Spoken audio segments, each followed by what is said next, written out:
For me, drag has always been very personal. It has been my best friend and my therapist and my safe space as a kid.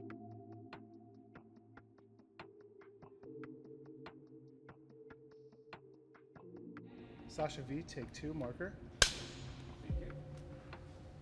When I first started dressing up, I was dealing with a lot of body image insecurities, and I had a terrible eating disorder, and I didn't feel at home in my own body. And starting to dress up and transform and play through drag taught me to accept my body. I remember when I was little, I asked my first queer friend how they just leave the house in heels and feel confident, and they basically told me that, you know, you put on heels, you're gonna feel crazy, but if you don't feel like a fool, then you're doing it wrong. And every day after that, you get more comfortable with yourself, and then you realize that's just who you are, and there's absolutely nothing wrong with that.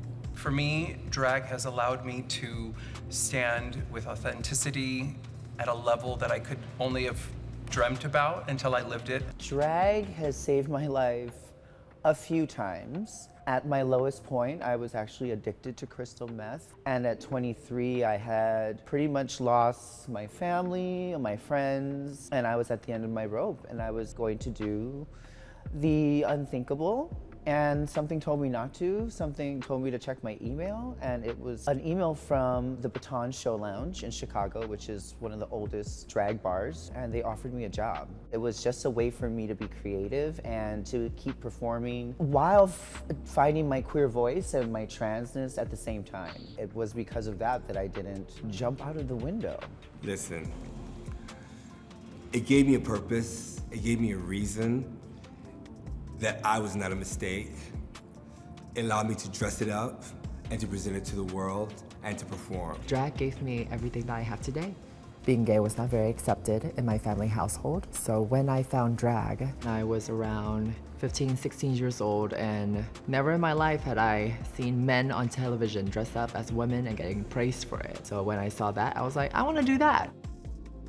Drag is being weaponized in such a very terrible way. Right now is the moment where we need to really showcase our art and showcase that we are not bad people. We're literally just expressing ourselves through art. We're expressing ourselves through music. I know for a fact God put me in this place. So if God put me here, why would you think it'd be negative? It's all positive. It's all the ooh la la and the fierce and the ferocious and incredible and all that.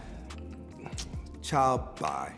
There's been such a long history of drag in the country, even though this rhetoric that's happening right now says different. But we're here, we're always here, we're not going anywhere. As we know, there's a lot going on in the world, and there is a target on the back of my community and all of my sisters. So I would continue to advocate that all of you out there that are seeking refuge and relief to find your community and to allow yourself to be as profoundly impactful through your drag, because we need it more now than ever before.